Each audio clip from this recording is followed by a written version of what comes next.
चलाते चलाते अपने देश को स्व के आधार पर एक तंत्र पर खड़ा करने की प्रक्रिया वो चल रही है। क्योंकि स्वतंत्रता क्यों चाहिए इसके बारे में भी अपने देश में संघर्ष हुआ। स्वतंत्रता के लिए संपूर्ण भारत में समाज के सभी वर्गों से, देश के सभी क्षेत्रों से लोगों ने परिश्रम किए, संघर्ष किए, बलिदान दिए, त्याग और बलिदान के हिमालय खड़े किए। स्वतंत्रता और परतंत्रता इसके बारे में सबकी कल्पनाएं समान सी थी। यानी 1857 के पहले 1830 के दशक में दक्षिण भारत में वीर पांड्य कट्टेबोमन के नेतृत्व में जो हुआ संघर्ष ब्रिटिशों के साथ, उसकी घोषणा करते समय एक पढ़ा गया, उसको कुंडरा नाम के ग्राम में पढ़ा गया, इसलिए उसको कुंडरा डिक्लेरेशन कहते हैं। उसमें यह कहा गया कि ये जो विदेशी बाहर से आए हैं इनका रंग सफेद है, इसलिए पूजा में कपूर और भोजन में नमक महंगा हो जाएगा अगर हमने इनको यहां राज्य करने दिया तो। और बहुत बाद में महात्मा गांधी जी ने और एक सत्याग्रह की शुरुआत मुट्ठी भर नमक उठाते हुए की। कहते हैं कि उसके कारण अंग्रेजों के विशाल साम्राज्य की बुनियाद की मिट्टी खसकी। तो इस प्रकार कुछ समान से भाव सबके मन में थे, आपस में संपर्क नहीं था तो भी, और इसलिए ऐसी कई बातें समान सी पाई जाती है उस संघर्ष में। ऐसा एक संघर्ष हुआ और उसके फलस्वरूप हम 15 अगस्त को स्वतंत्र हुए। परंतु कालांतर में स्व की कल्पना ढीली पड़ी, अस्पष्ट हुई। उसके कारण स्वतंत्र होना है यानी क्या होना है, अपना स्व क्या है ये पता नहीं। स्व का विस्मरण तो बहुत दिनों से चल रहा था और इसलिए स्व को भूल गए तो स्वजनों को भी भूल गए और अपने आपस में ही भेद इतने बड़े हो गए, उससे हम जर्जर हो गए। एक दूसरे को बराबरी से देखने के लिए तैयार नहीं, आपस में संघर्ष, पंथ, प्रांत, जाति, भाषा, सब प्रकार के भेद, जो विविधता थी उसकी चौड़ी खाइयां बन गई हमको बांटने वाली। और इसमें स्व का भी विस्मरण, ठीक से स्मरण नहीं रहा, विस्मरण हो गया। और इसलिए जो चुनौतियां उस समय की थी उसके सामने एक स्पष्ट नीति लेकर हम खड़े नहीं हुए। कभी इधर कभी उधर ऐसी ढुलमुल बात चली, इसका लाभ विदेशियों ने लिया। और जिस दिन हम स्वतंत्र हुए उस दिन स्वतंत्रता के आनंद के साथ साथ एक अत्यंत दुर्धर वेदना भी हमने अपने मन में अनुभव की। वो टीस अभी तक गई नहीं है, अपने देश का विभाजन हुआ। अत्यंत दुखद इतिहास है वो, परंतु उस इतिहास के सत्य का सामना करना चाहिए, उसको जानना चाहिए। जिस शत्रुता और अलगाव के कारण विभाजन हुआ उसकी पुनरावृत्ति नहीं करनी है। उसकी पुनरावृत्ति टालने के लिए और खोई हुई हमारी अखंडता और एकात्मता को वापस लाने के लिए उस इतिहास को सबने जानना चाहिए, विशेषकर नई पीढ़ी ने जानना चाहिए। क्योंकि अब जो पीढ़ी है वो उसके बाद उसने जन्म लिया है, उसको जानना चाहिए ताकि उसकी पुनरावृत्ति न हो, खोया हुआ वापस आ सके, खोए हुए बिछुड़े हुए वापस गले लगा सके। परंतु इस प्रकार की एकात्मता और अखंडता की पहली शर्त रहती है भेद रहित समताधिष्ठित समाज। पहले हमने अपने स्व को भुला दिया, स्वजनों को भुला दिया, तो भेद जर्जर हो गए। इसलिए हजारों मील दूरी से मुट्ठी भर लोग आए, हमसे बरबर लोग आए और हमको पादाक्रांत करते चले गए। ये बार बार हुआ, एक बार नहीं हुआ। हूण शक बरबर यवन आपने सुना है, तब से लेकर तो ब्रिटिशों के अपने यहां पर राजा बनने तक यही इतिहास हुआ। और इसलिए मूल जो अपना स्व है उसके आधार पर अपने स्वजन, उनके प्रति आत्मीयतापूर्ण व्यवहार ये होना चाहिए। क्योंकि अपने देश में उस स्व के विस्मरण के कारण, अपनों के विस्मरण के कारण जातिगत विषमता की समस्या बहुत पुरानी है। बहुत लोगों ने उस विषमता को हटाने के लिए प्रयास किया। विषमता मूलक जो व्यवस्थाएं थी उनको निकाल दिया, समताधिष्ठित व्यवस्था लाने का प्रयास किया। लेकिन व्यवस्था तो व्यवस्था है, वो एक ढांचा है। आखिर चलाने वाला उसका उपयोग क्या करता है उस पर निर्भर है। चलाने वाले के मन में अगर समता है तो व्यवस्था समता की पोषक होती है। व्यवस्था तो बदलेगी ही, विषमता मूलक व्यवस्था टिक नहीं सकती, अप्राकृतिक है। और इसलिए वो जाएगी ही, ठीक से जाए इसको देखना, इतना ही काम रहता है। लेकिन व्यवस्था बदलने के साथ साथ या उसके पहले मन बदलना चाहिए। भेद की भावना मन में रहती है, मन से वचन कर्म और वाणी में प्रकट होती है, वह और विचार में प्रकट होती है, व्यवस्था में प्रकट होती है।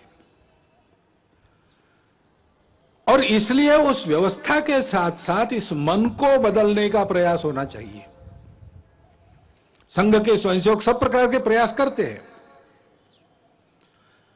बुद्धि से वाणी निकलती है, विचार से आदमी बोलता है, तो उस विचार में समाज के भेद बढ़ाने वाली भाषा नहीं चाहिए, समाज को जोड़ने वाली भाषा चाहिए।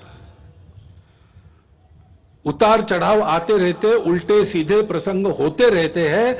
हर प्रसंग पर भाष्य करते समय, लोगों को राह दिखाते समय उनको आपस में जुड़ने की, प्रेम को बढ़ाने की भाषा होनी चाहिए। संवाद सकारात्मक हो। इसलिए सामाजिक समरसता मंच के माध्यम से, गतिविधि के माध्यम से संघ के स्वयंसेवक ये काम कर रहे।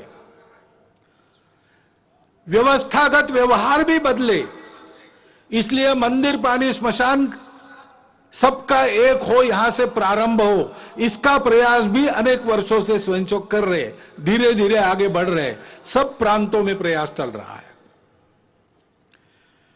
परंतु मन से जाने के लिए तो मिलना पड़ेगा, बातचीत होनी पड़ेगी, अनौपचारिक बातचीत होनी पड़ेगी।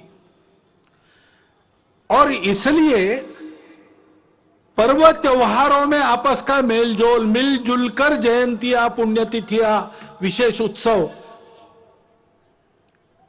इनको करना। जैसे समाज मिलता जुलता है, वैसे परिवार भी समाज के विभिन्न वर्गों के आपस में मित्रता करे। आना जाना, उठना बैठना, पर्व त्योहारों पर एक दूसरे के घर जाना, परिवार सहित घर पर बुलाना, इस प्रकार के अनौपचारिक पारिवारिक संबंध उत्पन्न हो। ये काम संघ की शाखाओं के माध्यम से और सामाजिक समरसता मंच नामक गतिविधि से संघ स्वयंसेवक कर रहे हैं। क्योंकि भेद रहित समताधिष्ठित समाज स्वातंत्र्य के टिकने की गारंटी है और राष्ट्र के एकात्मता का अधिष्ठान है। भारत की अखंडता और एकात्मता की ये जो श्रद्धा है, वो कोई नई बात नहीं है, भारत में चलती आई हुई बात है, सनातन काल से चलती आई है। उसके लिए लोग काम भी करते आए। हमारे इतिहास में प्राचीन समय से लेकर अब तक बहुत उदाहरण है, बहुत पर्व ऐसे हैं जिससे बार बार इस एकात्मता का और अधिष्ठान मजबूत बनाया गया है। श्री गुरु तेग बहादुर जी महाराज का 400 सालावा प्रकाश वर्ष है। उनका बलिदान क्यों हुआ था? इसलिए हुआ था कि ये जो भारतवर्ष की चलती आई हुई एकात्मता की, प्रेम की, अखंडता की परंपरा है, उसका आधार तो यही है कि हम सब विविधताओं को स्वीकार करते, पूजा की भी विविधताओं को स्वीकार करते हैं। और उस समय देश में यह अत्याचार चल रहा था कि अपनी पूजा बदलो नहीं तो मरो। तो कश्मीर से लोग गुरु जी के पास आए, हाथ जोड़कर सुरक्षा के लिए विनती की। तेग बहादुर जी चले गए दिल्ली बादशाह के सामने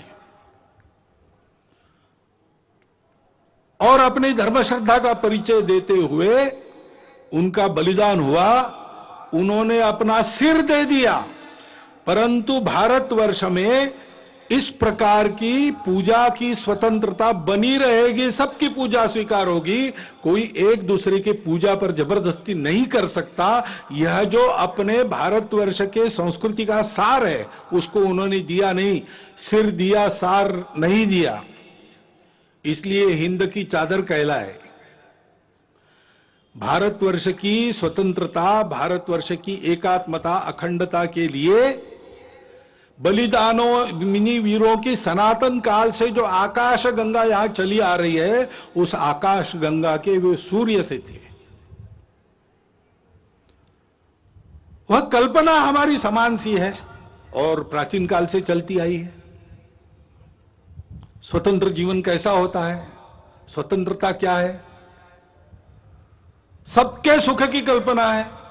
मंत्र पुष्प में हम कहते हैं अपुत्रा पुत्रिणः सन्तु पौत्रिणः अधना सधना सन्तु सर्वे सन्तु निरामया।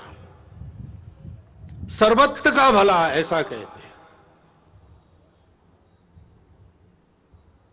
सबके सुख की कल्पना, किसी को नहीं छोड़ा, वसुधैव कुटुंबकम मानकर सब जिसमें सुखी हो और सबको एक साथ सुखी करने वाला, मनुष्य मात्र के तीनों पुरुषार्थ एक साथ साधने वाला, मनुष्य समूह सृष्टि को एक साथ सुखी कर सकने वाला, अर्थ कामों को नियंत्रण में रखकर मोक्ष की तरफ चलाने वाला, यह जो धर्म है उस धर्म का आविर्भाव अपने यहां हुआ। वो अध्यात्म आधारित है, अनुभूति आधारित है। हमारे स्वतंत्रता की वह आध्यात्मिक कल्पना है। और इसलिए हम जानते हैं पसायदान में उस स्वतंत्र सुखी जीवन की कल्पना ज्ञानेश्वर महाराज ने की है। जे खड़ांची व्यंकटी सांडो तया सत्कर्मी रतिवाड़ो भूता परस्परे पड़ो मैत्र जीवान से दुरितान से तिमिर दावो विश्व स्वधर्म सूर्य पाओ जो जे वांछील तोते लाहो प्राणी जाता। फिर से सबके सुख की कल्पना है, सबके कामना पूर्ति की कल्पना है। परंतु आधार क्या है? दुष्टों के बारे में भी यह कहा उनका टेढ़ापन जाए, उनकी अच्छे कामों में रुचि बढ़े, प्राणी मात्र में परस्पर सौहार्द, प्रेम, आत्मीयता का संबंध हो, सबके संकट दूर हो, सब अपने अपने स्वधर्म को अनुभूत करके चले, स्वधर्म पर चले, तब सबकी इच्छाएं पूरी होगी। प्राणी जात सुखी होंगे, जिनमें प्राण है वो सब सुखी होंगे, सुख दुख का अनुभव कर सकने वाले सब सुखी होंगे। रविन्द्रनाथ टैगोर ने बाद में कहा, कोई अलग बात नहीं की, चित्त जथा भय शून्य उच्च जथा शिर। जहां चित्त भय से शून्य हो, जहां हम गर्व से माथा ऊंचा करके चल सके, जहां ज्ञान मुक्त हो, जहां दिन रात विशाल वसुधा के खंडों में विभाजित कर छोटे और छोटे आंगन न बनाए जाते हों, संपूर्ण मानवता की एकता की कल्पना, जहां हर वाक्य हृदय की गहराई से निकलता हो, सत्य पर चलने की कल्पना, हर दिशा में कर्म के अजस्त्र नदी के स्रोत फूटते हो और निरंतर आबादित बहते हो, निरंतर कर्मशीलता, आदि आदि जो पूरी कविता उनकी है वो हमारे स्वतंत्र जीवन की कल्पना देती है और उसके पीछे जो स्व है उसका आधार आध्यात्म है, स्पष्ट करती है। और इसलिए योगी अरविंद, जिनकी 150वीं जयंती है, उन्होंने भी यही बात कही है। हमारे स्व का अधिष्ठान स्पष्ट किया है, हमारे राष्ट्रीयता की कल्पना को उच्च रव से कहा है। गांधी जी इसी आधार पर बोलते थे। उनको सबूत की आवश्यकता पड़ी तो धर्मपाल जी ने सबूत जुटाए और आजीवन तपस्या की। उसके आधार पर उन्होंने भारतवर्ष के ब्रिटिश का प्रभाव होने के पहले के जीवन का जो चित्र सबूतों सहित किया है, प्रमाणित है। वो चित्र भी, उनकी भी शताब्दी है, जन्म शताब्दी, वो चित्र भी इसी बात की पुष्टि करता है। हमारी इस स्व की कल्पना का आधार अध्यात्म आधारित परस्पर व्यवहार था, संतुलित व्यवहार था, आत्मीय व्यवहार था। उसको हम धर्म कहते हैं और उस धर्म के उदय से सब सुखी होते हैं। सावरकर जी ने कहा कि जब ऐसा हिंदू समाज खड़ा होगा संगठित, तो वो गीता की ही बात करेगा और अपने उद्देश्य को वसुधैव कुटुंबकम यही बताएगा, क्योंकि हम किसी को पराया मान ही नहीं सकते। ऐसा हमारा जो आध्यात्मिक राष्ट्रीयता का स्व है, वो उदय होने से दुनिया के सारे झगड़े समाप्त होंगे, खोया हुआ संतुलन वापस आएगा और ऐसा मानव धर्म उदित होगा, हिंदू धर्म उदित होगा। तो फिर परिणाम ये भी होगा कि मनुष्यों के कलहों पर जिनके दुकान चलते हैं और उनके खोए हुए संतुलन पर जो अपना उल्लू सीधा करते हैं, उनके दुकान बंद हो जाएंगे। और इसलिए हम देखते हैं कि ये न हो, भारत एक विकास के राह पर, बड़ा बनने की राह पर चल पड़ा है, ये हो ना पाए, हिंदू समाज अपने स्व को समझ ना पाए और वैसे ही कटा बटा रहे, इसलिए बहुत प्रयास चल रहे। जो जो भारत का है उसकी निंदा करना, जो जो भारत की है उसकी निंदा करना, भारत के जीवन की, भारत के धर्म की, भारत की परंपरा की, इतिहास की, वर्तमान की, व्यवस्थाओं की, सबकी निंदा करना, भारतीयों के हृदय में स्वयं के बारे में ही अश्रद्धा उत्पन्न करना, ऐसे प्रयास चलते हैं। इतने प्राचीन जीवन से दुनिया देख रही है कि उस जीवन में इतने लंबे समय से चलते हुए मूल्य है। मनुष्य जीवन को स्थिरता देखे, सुख देते, टूटन से बचाते हैं, अधपतन से बचाते हैं, ऐसे मूल्यों से युक्त हमारा जीवन है। उन मूल्यों पर हमला होता है, बोल के भी होता है, निंदा करके भी होता है और विभिन्न माध्यमों से बहुत सूक्ष्म रीति से भी होता है। ऐसा स्थूल और सूक्ष्म एक सांस्कृतिक आक्रमण भी लगातार चल रहा है, इस भय से कि अगर ये सारी बातें भारत में ठीक हो गई तो हम नहीं चल पाएंगे। और गठबंधन भी ऐसे लोगों ने बना लिया है, सम्मिलित प्रयास करते हैं। और भारत में हम देखते हैं कि इसको पहचान कर इसके उपाय में चलना चाहिए, समाज को ठीक दिशा में चलाने के प्रयास करने चाहिए। सब ऐसा नहीं करते। विशेषकर इसके व्यवस्था को चलाने का भारत की जो दायित्वधारी लोग हैं, राज्यों में है, केंद्र में है, सब लोग हैं, लेकिन कभी कभी ऐसा व्यवहार दिखता है, यानी एक भारत का ही राज्य है, दूसरा भी भारत का ही राज्य है, उसकी पुलिस आपस में युद्ध करती है, गोलियों से लोग मारे जाते हैं। हम एक देश के वासी हैं कि क्या है? अपनी राजनीतिक स्पर्धा के चलते और सरकारों का विरोध खड़ा होता है, पार्टियों का है, चलता है, लेकिन सरकारी व्यवस्था के अंदर व्यवस्था तो एक है, संविधान के तहत बनी है। संविधान के तहत हम फेडरल स्ट्रक्चर है, लेकिन संविधान के तहत ही we the people of India, हम एक देश के लोग हैं, हमारा एक देश है, व्यवस्थाएं हमने फेडरल बनाई है, लोग फेडरल नहीं है।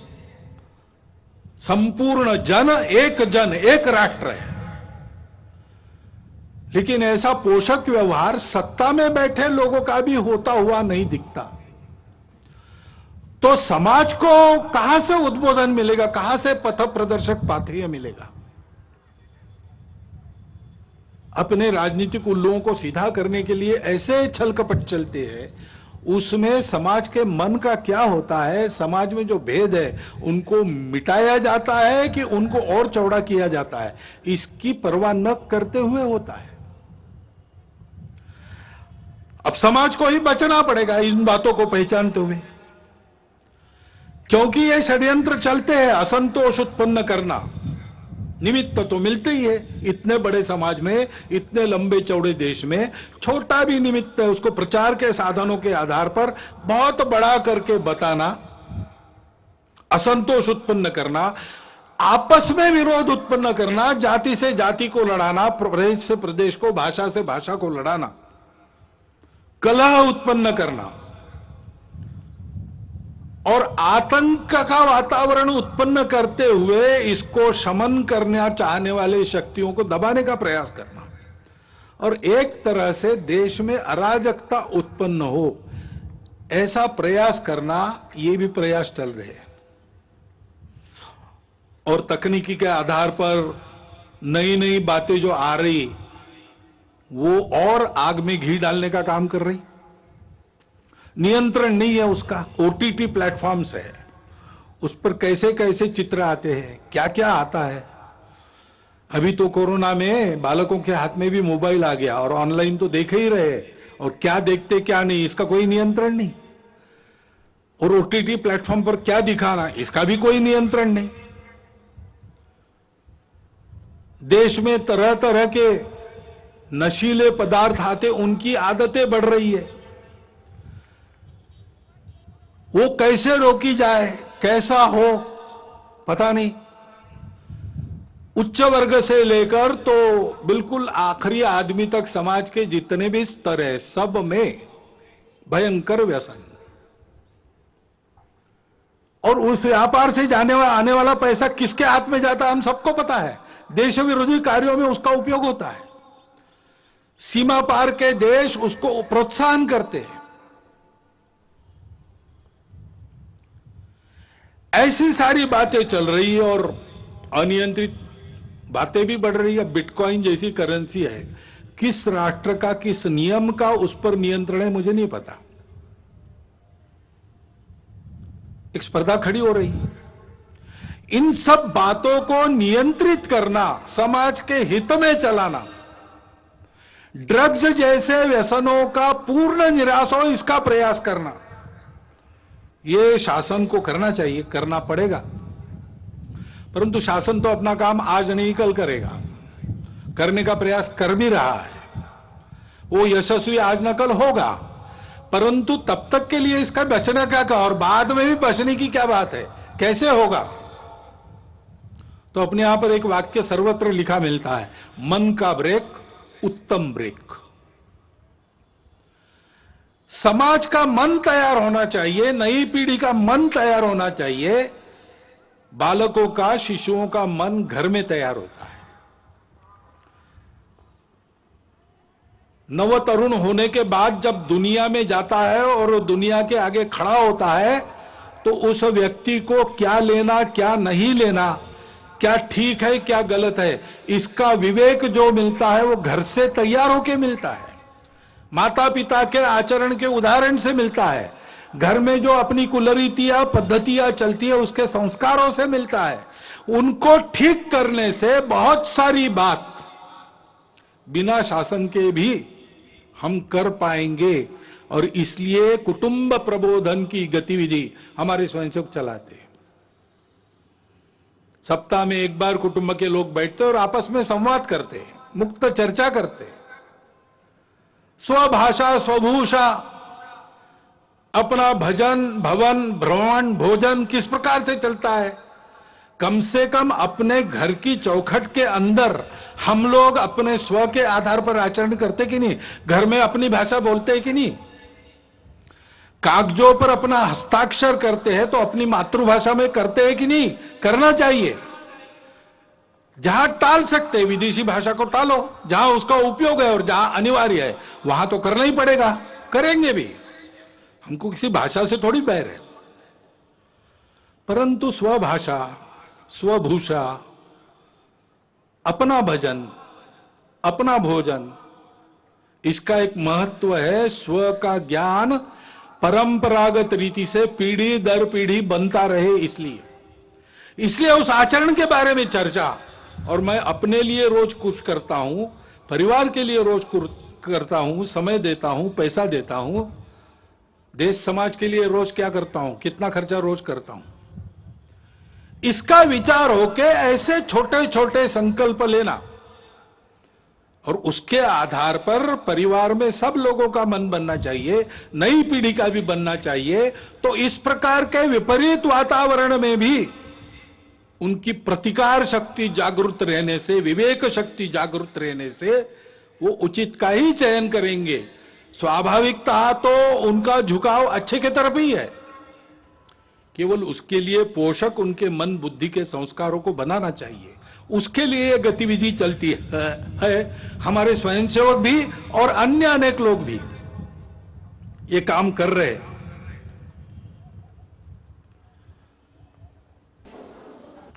प्राकृतिक जीवन शैली चाहिए। जितनी प्रकृति के पास रहेगी उतना हम स्वस्थ रहेंगे। पर्यावरण के साथ मेल खाने वाली जीवन चाहिए। हम बेतहाशा रासायनिक खेती का प्रयोग करेंगे तो कैंसर तो बढ़ेगा ही। हम अगर हर जगह प्लास्टिक से प्रदूषण लाएंगे तो हम जिस सांस से हवा भरते हैं वो सांस अपनी विषैली हो जाएगी। और इसलिए हमारे यहां पानी का उपयोग ठीक से करना, नाप तोल कर करना। पानी सबके लिए आवश्यक है, लेकिन अगर हम पानी को अमर्यादित खर्चा करने लगे तो सबको पानी नहीं मिलेगा। और सब सुखी होंगे तभी हम सुखी होंगे, नहीं तो नहीं होंगे। प्लास्टिक का उपयोग कम से कम करना चाहिए। कम से कम, जिसको अंग्रेजी में सिंगल यूज प्लास्टिक कहते हैं, उसको तो आप जीवन से हटाने की बारी आ गई है। और जहां बनता है, घर से लेकर, आंगन से लेकर, मोहल्ले, गांव, जंगलों, खेतों तक हरियाली बढ़ाना, वृक्षारोपण करना, ये करने की आवश्यकता है। उसके लिए पर्यावरण गतिविधि चलाते हैं स्वयंसेवक। पर्यावरण के क्षेत्र में बहुत लोग काम करते हैं, जल संधारण से लेकर सारी बातों में। पर्यावरण गतिविधि प्रत्येक परिवार में पानी बचाना, प्लास्टिक हटाना और हरियाली बढ़ाना, इन तीन का छोटी छोटी बातों से लेकर सब में आचरण उत्पन्न हो, इसके लिए प्रयास करती है। क्योंकि ये ऐसी जो पर्यावरण की शैली है वो स्वास्थ्य को भी ठीक करती है और खर्चा भी बचाती है। कोरोना काल में जितने विवाह हुए कितने सस्ते में हुए। हमारे ध्यान में कई बातें आ गई कि हम जो खर्चा करते हैं वो कितना खर्चा फालतू होता है। इससे कम में हम जी सकते हैं। जो मिलता है उसमें अपने घर गृहस्थी को रोटी, कपड़ा, मकान, स्वास्थ्य, शिक्षा, अतिथि सत्कार, ऐसी न्यूनतम आवश्यकताओं को ठीक से पूर्ण कर सकते हैं। अब कोरोना जाएगा, जाने को है। अपनी सुधरी हुई आदत को फिर से नहीं बिगाड़ना, इसका हमको ध्यान देना पड़ेगा। और इसलिए पर्यावरण के साथ स्वास्थ्य को साधते हुए हमको यह भी प्रयास करना पड़ेगा कि सब प्रकार की पैथियों को मान्यता देते हुए अपने अपने पैथी का अहंकार, अभिमान तो रहना चाहिए, गौरव तो रहना चाहिए, अहंकार नहीं होना चाहिए। कुछ बीमारियों को कुछ पैथी में इलाज है, किसी में नहीं है। हर एक चिकित्सा पद्धति का अपना अपना तत्वज्ञान है। मतभेद हो सकते हैं लेकिन विरोध नहीं होना चाहिए। सभी चिकित्सा पद्धतियों का समन्वय करते हुए सबको सुलभ हो सके ऐसी चिकित्सा हम दे सकते, क्योंकि कुछ पद्धतियों में इलाज महंगे हो जाते, उसका इलाज नहीं कुछ पद्धतियों में वही इलाज बहुत सस्ता हो जाता है उसी बीमारी का, और गुण भी मिलता है। तो इसलिए सभी पद्धतियों का समन्वय करते हुए कैसे आगे बढ़ेंगे, और सबको एकदम बहुत गंभीर चिकित्साओं का सामना नहीं करना पड़ता। छोटी मोटी रोज की बीमारियां होती है तो प्राथमिक चिकित्सा अपने गांव में ही उपलब्ध रहे, उसमें डॉक्टर वैद्य भी हो, और अंग्रेजी में कहते हैं बेयरफुट डॉक्टर्स, आरोग्य रक्षक, ऐसी भी कोई व्यवस्था बने। थोड़ी अधिक चिकित्सा करनी है तो जिला केंद्र पर सबके लिए उपलब्ध रहे, और बहुत उच्च स्तरीय बहुत गंभीर चिकित्सा अगर आवश्यक है तो एक एक विभाग केंद्र पर, कमिश्नरी के केंद्र पर या बड़े कस्बों में उसकी व्यवस्था उपलब्ध रहे। इस प्रकार का एक तंत्र खड़ा करना पड़ेगा। ऐसा समग्र स्व के आधार पर सोचते हैं तो सबको सुलभ और सस्ती चिकित्सा का प्रबंध अपने देश में हो सकता है। वही बात आर्थिक मामलों की है। हम जानते हैं विश्व में जो प्रचलित अर्थव्यवस्था है उसके कारण कई समस्याएं भी खड़ी है, और समस्याओं का उत्तर उस व्यवस्था के पास नहीं है। सभी देशों में उसका पुनर्विचार चल रहा है। बहुत उत्साह से जिन बातों की उद्घोषणा आर्थिक जगत पहले करता था, आज उसने वो करना बंद कर दिया है, अंतर्मुख होकर विचार कर रहा है। तीसरा रास्ता कौन सा है? तीसरा रास्ता हम दे सकते हैं। हमारे परंपरागत आर्थिक चिंतन की जो दृष्टि है वो पूर्ण है, अधूरी नहीं है। हमने उस स्व के आधार पर ये चिंतन किया है। एक शाश्वत सत्य हम पहले बताते हैं कि भाई अर्थशास्त्र क्यों है? मनुष्य की कामना पूर्ति के लिए साधन उपलब्ध कराने का शास्त्र, ऐसा वो मानते हैं। हमारे यहां थोड़ा आगे गए, हमने कहा कि सुख प्राप्ति का वो है, और एक का सुख हो नहीं सकता, सबका सुख चाहिए। इसलिए जितनी प्रजा है उसके सुख का वो शास्त्र है। जिन्होंने जन्म लिया है वो सब सुख को प्राप्त हो तो सभी सुखी होंगे। और ये सुख कहां मिलता है? सुख बाहर नहीं है, सुख अंदर है। और इसलिए अंदर के सुख को प्राप्त करेंगे तो बाहर की वस्तुओं से हम पर्याप्त सुख ले सकते हैं, अपने अंदर ही है वो, लेकिन उसके लिए बाहर की वस्तुएं पर्याप्त हो सकती है। नहीं तो सिद्धांत तो प्रचलित सिद्धांत कहता है means are limited, ends are endless. हमारे यहां इस सत्य को मान्य करके कहा है कि ऐसी अवस्था में अगर उपभोग करना है तो संयम आवश्यक है, क्योंकि सुख उसमें नहीं है, वस्तु में, सुख हमारे अंदर है। तो बांटकर खाओ, उस सुख के पीछे बहते मत जाओ, सुख पर तुम्हारा नियंत्रण चाहिए। और इसलिए संयम पूर्ण उपभोग, न्यूनतम आवश्यक जितना है उतना उपभोग, क्योंकि यह सब हमारा नहीं, मेरी अपनी प्रॉपर्टी नहीं है। इस पर मालकियत किसकी है? किसी की नहीं। ईशावास्यमिदं सर्वम, भगवान का बनाया है, भगवान का है। उसने उसका यथोचित उपयोग जिसके लिए रखा है वो लेगा। सबका होने के बाद बचेगा, उसमें मैं अपने को चलाऊंगा। तेन त्यक्तेन भुंजित। मनुष्य प्राकृतिक और मानव निर्मित धन का स्वामी नहीं है, विश्वस्त है। उसको दो हाथों से कमाना है, लेकिन उसके आधार पर सारी सृष्टि को चलाना है, हजार हाथों से बांटना है। इस दृष्टि के आधार पर अपने यहां का आर्थिक विचार खड़ा है, वो एकांतिक नहीं है।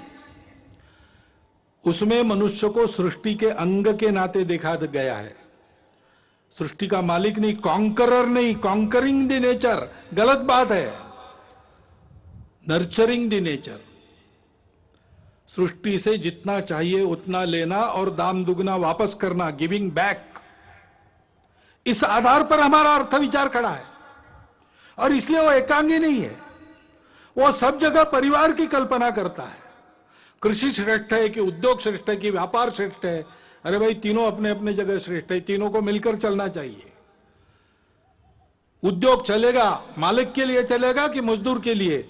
अरे भाई, मालिक मजदूर बीच में जो व्यापारी है वो और ग्राहक सबको एक परिवार मानकर सबके हित का विचार करके चलेगा। सबको अपना अपना कर्तव्य पूरा करते हुए संयम से बरतना पड़ेगा, तब सबकी कामना पूर्ण होगी।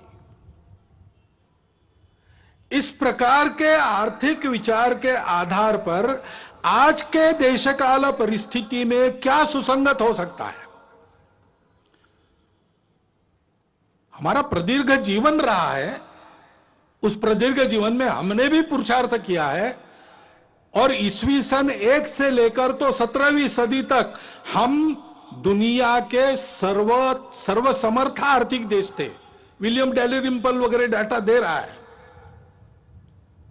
ये अगर वस्तुस्थिति है तो हमारे इतने लंबे आर्थिक अनुभव से हमने जो शाश्वत तत्व निकाले हैं उसके आधार पर हमको चलना पड़ेगा। जमाना बदला है, ऊपर ऊपर का परिवर्तन उतना जरूर करना पड़ेगा। विश्व भी अब 2-4 हजार साल चला है अर्थ पुरुषार्थ में, उसका भी कुछ अनुभव है, वहां से भी जो उपयुक्त है वो लेना पड़ेगा। स्वदेशी को काल सुसंगत बनाना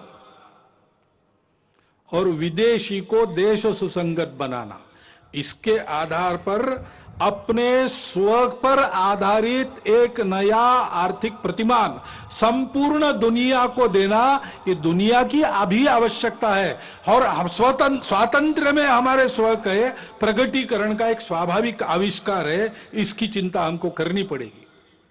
और ये बात जब सोचते हैं तो एक सब लोग आजकल कहते हैं, पहले इतना नहीं कहते थे, आजकल कहते हैं, वो कहते हैं ये जनसंख्या क्या क्या करेंगे, बढ़ती जा रही है।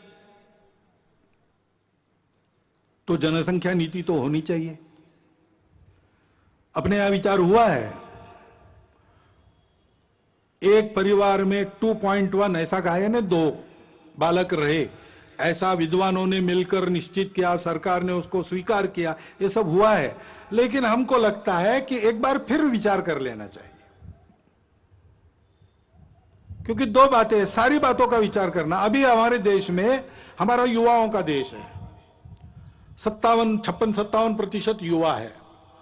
30 साल के बाद ये सब बूढ़े बनेंगे, उनको खिलाने के लिए भी हाथ लगेंगे। कितने हाथ लगेंगे? कितने लोगों को खिला सकेंगे, और उस समय जितने लोगों को खिलाना है उसके लिए काम करने वाले कितने लगेंगे? दोनों बातों का विचार करना पड़ेगा। इतना हम बढ़ेंगे तो पर्यावरण कितना झेल सकता है? हमारी माताएं उस दृष्टि से कितनी सक्षम है, उनको खुद के पैरों पर खड़ा रखने का सामर्थ्य, उनका सशक्तिकरण कितना हुआ है, वो कितनी प्रबुद्ध है, हम उनको कैसा ऐसा बना सकते। एक 50 साल आगे तक का विचार करके एक नीति बनानी चाहिए, और उस नीति को सब पर समान रूप से लागू करना चाहिए।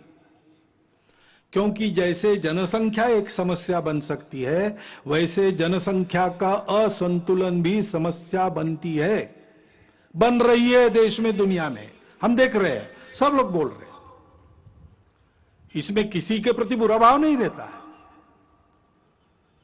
अरे इसलिए हमने एक 2015 में ही प्रस्ताव पास किया इसके बारे में। उस प्रस्ताव को मैं पढ़ के बताता हूं। जनसंख्या वृद्धि दर में असंतुलन की चुनौती। देश में जनसंख्या नियंत्रण हेतु किए गए विविध उपायों से पिछले दशक में जनसंख्या वृद्धि दर में पर्याप्त कमी आई है, लेकिन इस संबंध में अखिल भारतीय कार्यकारी मंडल का मानना है कि 2011 की जनगणना के पांथिक आधार पर किए गए विश्लेषण से विविध संप्रदायों की जनसंख्या के अनुपात में जो परिवर्तन सामने आया है, उसे देखते हुए जनसंख्या नीति पर पुनर्विचार की आवश्यकता प्रतीत होती है।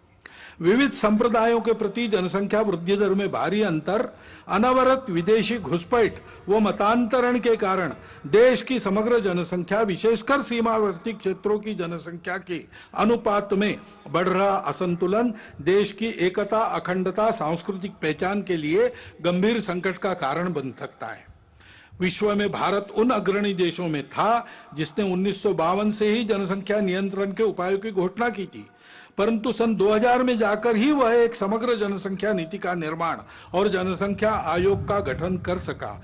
इस नीति का उद्देश्य सकल प्रजनन दर की आदर्श स्थिति को 2045 तक प्राप्त कर स्थिर व स्वस्थ जनसंख्या के लक्ष्य को प्राप्त करना था। ऐसी अपेक्षा थी कि अपने राष्ट्रीय संसाधनों और भविष्य की आवश्यकताओं को ध्यान में रखते हुए प्रजनन दर का यह लक्ष्य समाज के सभी वर्गों पर समान रूप से लागू होगा। परंतु 2005-6 का राष्ट्रीय प्रजनन एवं सार्थ सर्वेक्षण सन 2011 की गणना के 0 से 6 आयु वर्ग 0 से 6 आयु वर्ग के पांथिक आधार पर प्राप्त आंकड़ों से असमान सकल प्रजनन दर एवं बाल जनसंख्या अनुपात का संकेत मिलता है। यह हमारा प्रस्ताव है, तो इसलिए सुझाव हमारे ऐसे और भी लिखा है, पूरा नहीं पढ़ता हूं, लिखित भाषण में उपलब्ध है। देश में उपलब्ध संसाधनों, भविष्य की आवश्यकताओं एवं जनसांख्यिकीय असंतुलन की समस्या को ध्यान में रखते हुए देश की जनसंख्या नीति का पुनर्निर्धारण कर उसे सब पर समान रूप से लागू किया जाए। सीमा पार से हो गई अवैध घुसपैठ पर पूर्ण रूप से अंकुश लगाया जाए। राष्ट्रीय नागरिक पत्रिका का निर्माण कर इन घुसपैठियों को नागरिकता के अधिकारों से तथा भूमिकरित के अधिकार से वंचित किया जाए। जो अनधिकृत प्रवेशकारी लोग हैं, वो हमारे देश में बसने वाले, सदियों से बसने वाले, पीढ़ी दर पीढ़ी बसने वाले नागरिक बने हुए, किसी के प्रति ये बात नहीं है। और देशवासियों का ये आह्वान है कि जनसंख्या में असंतुलन उत्पन्न कर रहे सभी कारणों की पहचान करते हुए जन जागरण द्वारा देश को जनसांख्यिकीय असंतुलन से बचाने की सभी विधि सम्मत प्रयास करे। कैरो में एक परिषद हुई थी राष्ट्रों की, उसमें सबके साथ अपने देश का जो अधिकृत संकल्प है, डॉक्टर मनमोहन सिंह उस समय प्रधानमंत्री थे, उस संकल्प के बाहर इसमें कुछ भी नहीं है, सब उसके मर्यादा के अंदर है। क्योंकि कुछ ऐसी परिस्थितियां आती है, अभी जैसे एक अचानक आ गया, वायव्य सीमा के पार तालिबान खड़ा हो गया। अब तालिबान का पूर्व चरित्र क्या है हम सब जानते हैं, और उसकी जो बातें हो रही है वो दो प्रकार की हो रही है।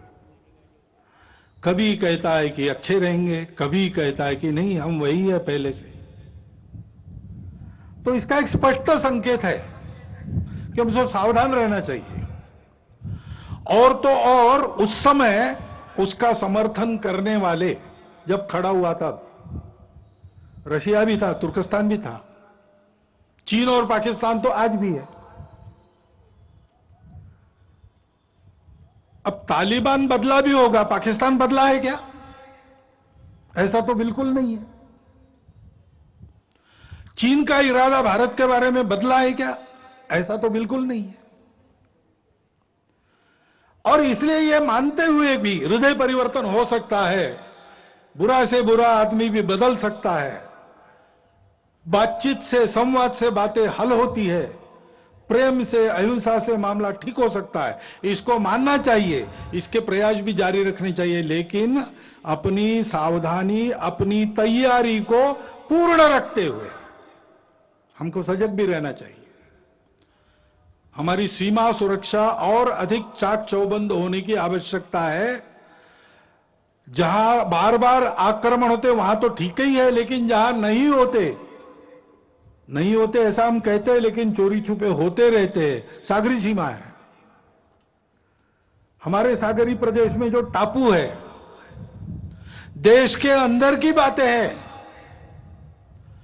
इन सबको बहुत अच्छा करना चाहिए। इंटरनेट के उपयोग के कारण अब साइबर सिक्योरिटी का भी प्रश्न खड़ा हो गया है, उसके मामले में हमको बहुत आगे जाना पड़ेगा, हम जाएंगे। और ऐसी बातों का परिणाम अंदर उपद्रवी लोगों के मनोबल पर न हुआ तो भी वो कुछ न कर सके, ऐसा हमको ठीक रखना पड़ेगा। अभी अभी जम्मू कश्मीर में होकर आया, वहां सामान्य जनता को 370 हटने के अच्छे लाभ मिल रहे हैं, उसको तो मानते हैं, लेकिन और आगे बढ़ते हुए उनका देश के साथ सात्मीकरण हो, इसके प्रयास बढ़ाने की आवश्यकता है। मन से एक होना चाहिए। भारत से किसी भी भारतीय के रिश्ता लेन देन का नहीं है। हम भारत माता के पुत्र हैं, हम भारत के अंग हैं। कश्मीर की जनता को, उसके मन में उस भावना को हमको विकसित करना पड़ेगा। इस दृष्टि से शासन के, समाज के, दोनों के प्रयास चल रहे हैं और बढ़ने चाहिए, उसमें गति आनी चाहिए। ये अगर हम करते हैं तो फिर आतंकवादियों की गतिविधियों का भी बंदोबस्त करना पड़ेगा। अभी 370 हटने के बाद उनके प्रति जो डर था वो भाग गया। अब वो डर से ही काम लेते थे, तो उस डर को वापस लाना उनके लिए आवश्यक है। इसलिए चुन चुन कर जैसे पहले करते थे, मनोबल गिराने के लिए टारगेटेड वायलेंस, लक्षित हिंसा वो कर रहे हैं। उद्देश्य कई है उनका कि अपने डर को फिर से स्थापित करना, और समाज वहां संघर्ष कर रहा है। वो कह रहा है कि एक बार डरे डरे अब नहीं डरेंगे, आप डर को वापस नहीं ला सकते। लेकिन शासन को भी बड़ी चुस्ती से इसका बंदोबस्त करना पड़ेगा, तब इस संघर्ष को हम ले लेंगे, जीत लेंगे। हिंदू समाज को ये सब करना पड़ेगा। और हिंदू समाज के अपने भी कुछ प्रश्न है, जैसे मंदिरों का प्रश्न है। हिंदू समाज के मंदिरों की स्थिति बहुत अच्छी नहीं है, लेकिन देश के हर भाग में अलग अलग है। दक्षिण के प्राय सभी मंदिर सरकार के अधीन है। छोटे छोटे मंदिर जो स्वतंत्र है वो उपेक्षित है। बाकी भारत में कुछ मंदिर सरकार के अधीन है, कुछ मंदिर भक्तों के अधीन है। सरकार के अधीन भी कुछ मंदिर बहुत अच्छे चलते हैं, बहुत सुंदर, साफ सुथरे, प्रेरणा देने वाले, भक्तों की मदद, समाज की सेवा करने वाले। सरकार के अधीन भी है और भक्तों के अधीन भी मंदिर बहुत अच्छे चल रहे। दिल्ली का झंडे वाला मंदिर है, अपने आप पास में शेगांव का मंदिर है, भक्तों के अधीन है, उत्तम चल रहे, व्यवस्थित चल रहे, पवित्र चल रहे, स्वच्छ चल रहे, और समाज की भी कई प्रकार से सेवा करते हैं। ऐसे व्यवस्थापन की दृष्टि से वैष्णो देवी मंदिर सरकार ने लिया, वो ठीक ठीक चल रहा है। जगमोहन जी थे, वो श्रद्धालु थे, इसलिए ठीक हो गया प्रबंध। लेकिन जहां ऐसा नहीं है वहां क्या हो रहा है? लूट चल रही है। मंदिरों की जमीन बेची गई, मंदिर की संपत्ति हड़पी जाती है।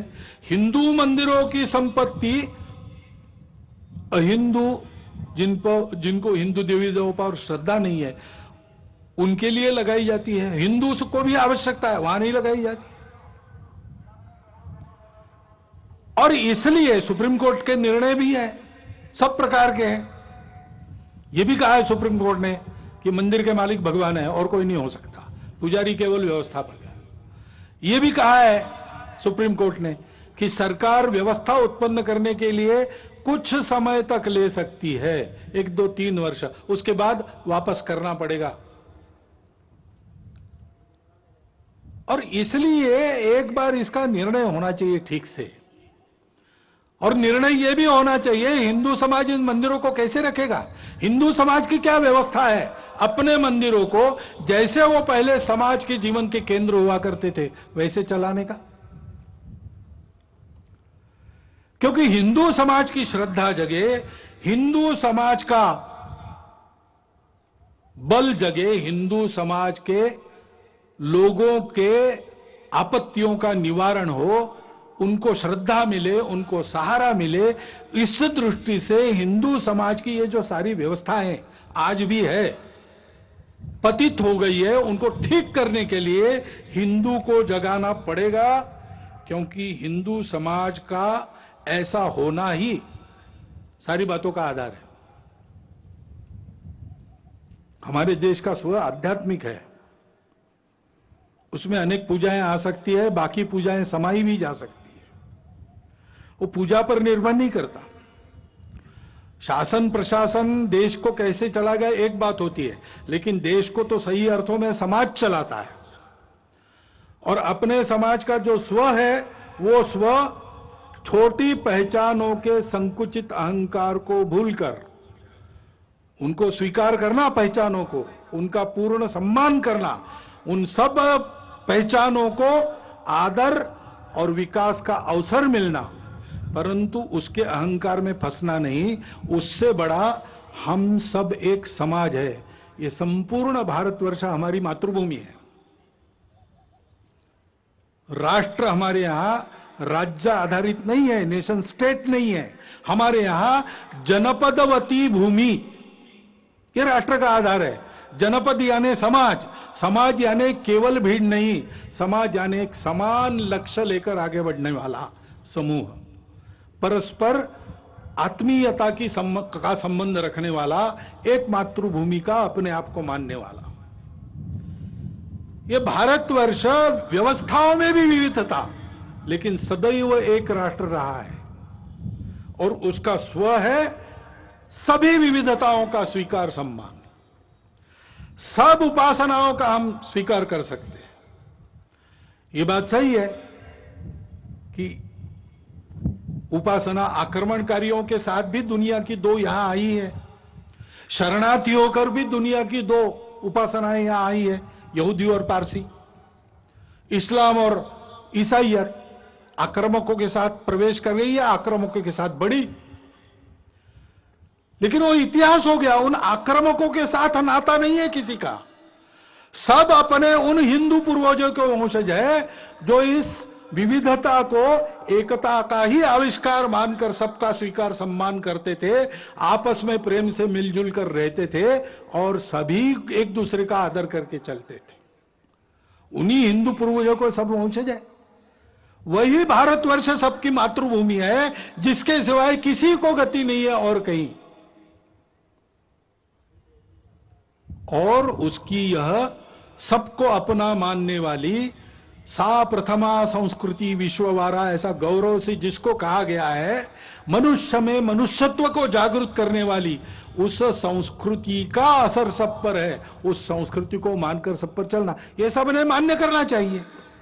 इसमें किसी को पूजा नहीं छोड़नी पड़ती, भाषा नहीं छोड़नी पड़ती, कुछ नहीं छोड़ना पड़ता। अपना कट्टरपन, अपने मन के अलगाव की भावना और अपनी छोटी पहचानों का अनुचित अहंकार छोड़ना पड़ता है। उसका गौरव सुरक्षित रहता है, उसकी प्रतिष्ठा, उसका स्वीकार सम्मान सुरक्षित रहता है। राष्ट्रवासियों के लिए इस आह्वान का स्वीकार करके ही भारत की एकात्मता, अखंडता वापस आएगी। यही इमोशनल इंटीग्रेशन कहा गया है, जिसका आह्वान अपने संविधान ने किया है। इसके लिए सबने प्रयास करना चाहिए, ऐसा दिग्दर्शन किया है। और यह सारा तब समझेंगे लोग जब हिंदू समाज ऐसा होकर दिखेगा। हम अपने छोटे छोटे अहंकार भूलकर सबको अपनाने की नियत रखें। हमारी संस्कृति तो सबको अपनाती है, हमको डर नहीं लगना चाहिए किसी को अपनाते समय। डर लगता है क्योंकि हम दुर्बल हैं। हमको शक्ति संपन्न होना पड़ेगा। मैं शंकर का वह क्रोधानल कर सकता जगती क्षार क्षार, ऐसा बल होना पड़ेगा। लेकिन जगती को क्षार नहीं करना है, भूभाग नहीं, शत शत मानवों के हृदय जीतने का निश्चय।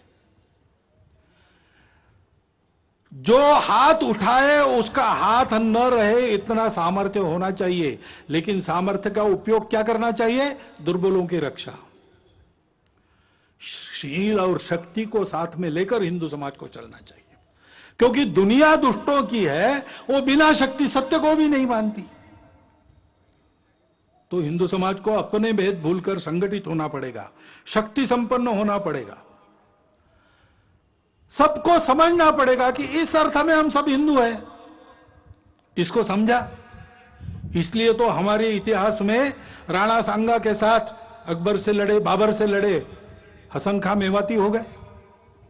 राणा प्रताप के साथ अकबर को टक्कर देने वाले हकीम खां सूरी हो गए। खुदा बख्शा और गौस खा जो अंतिम सांस कर झांसी की रानी और उसके वंशजों के साथ रहे, वो हो गए। पंडित राम प्रसाद बिस्मिल जी के जिगरजान दोस्त अशफाक उल्ला खान जैसे क्रांतिकारी उसी ने हमको दिए। बारामुल्ला में कबाइलियों के आक्रमण के आगे देश के एकात्मता को किसी प्रकार से समझौते में न लाते हुए अपना बलिदान करने वाले मकबूल शेरवानी भी उसी के कारण हुए। अपने सेना के वीर जवानों में ब्रिगेडियर उस्मान से लेकर हवालदार अब्दुल हमीद जैसे वीर इसी के कारण हुए। इतिहास है, कभी इस्लाम आक्रामक के नाते आया, उनसे हमारा नाता नहीं है। आज हमको मुसलमान रहना भी है, हम रह सकते हैं, अपना देश उदार है। हमारे आदर्श ऐसे मुसलमान होंगे जो देश के प्रति न्यौछावर हो गए। हमारा जीवन वैसा बनना चाहिए। हिंदू समाज अपने आप को संगठित शक्ति संपन्न बनाकर इस अपनत्व की भाषा से लोगों को समझाता है तो अपने देश में लोग समझ जाएंगे कि आतंक, कट्टरता, द्वेष और स्वार्थ के समय में दुनिया में कोई नहीं है जो इससे तारेगा। केवल वह हिंदू समाज है वो जो सबको स्वीकार करता है और वो शक्ति संपन्न है, वो इस दायित्व का निर्वाह कर सकता है। यह भारतीय संस्कृति सबको दे सकता है, उसमें वह बल खड़ा हो गया है। इस बल को खड़ा करना अपना काम है।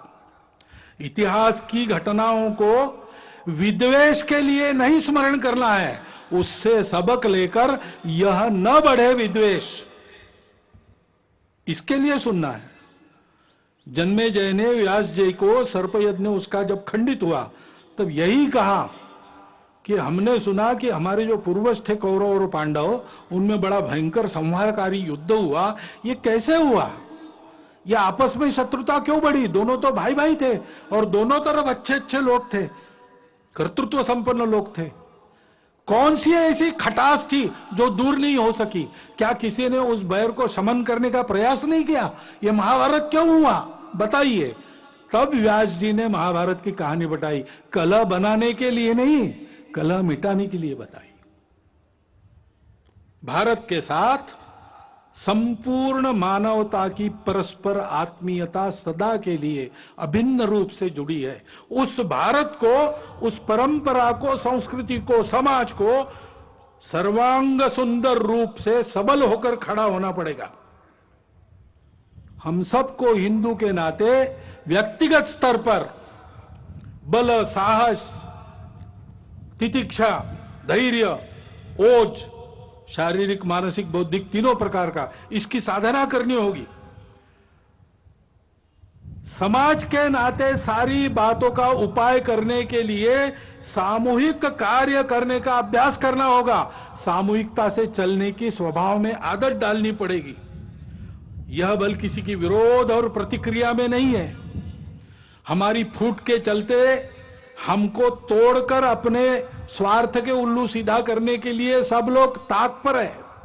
इसको समझते हुए, और ये हमारा स्वभाव होना चाहिए हिंदू के नाते, संगठित रहना, बल संपन्न रहना, संपूर्ण मानवता के लिए अपने बल का उपयोग करना।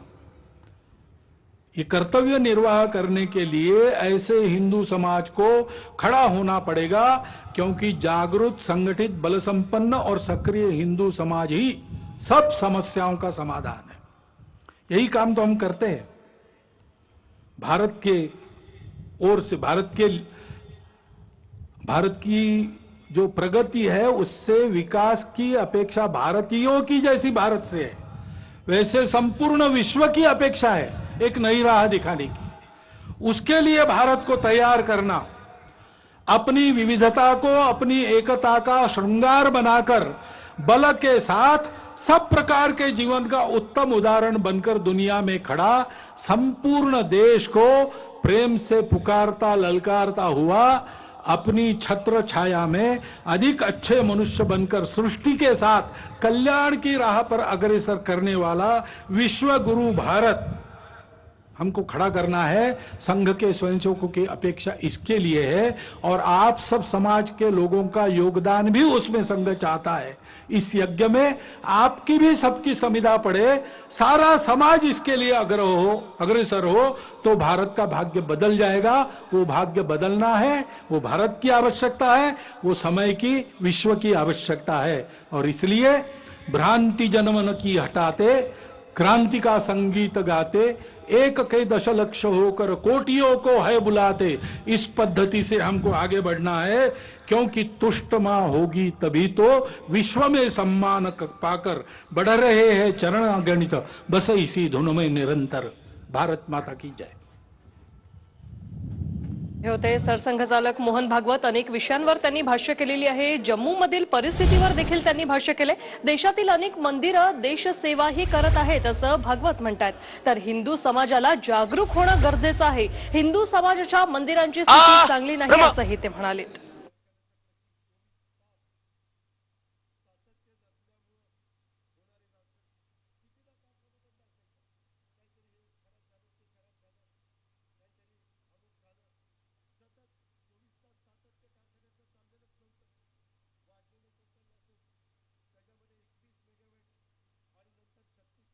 आपली संस्कृती सगळ्यांना एकत्र आणते असंही त्यांनी म्हटलेलं आहे। ध्वज प्रणाम, 1 2 3।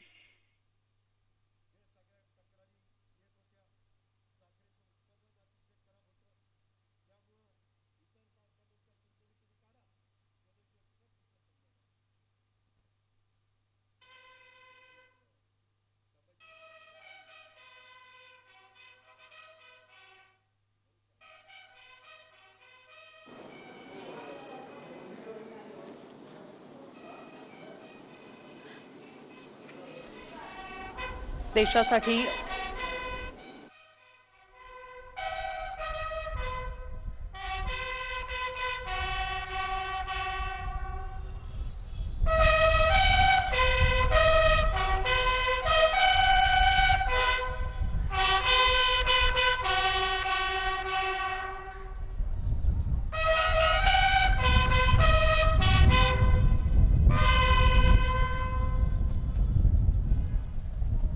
संघ वीर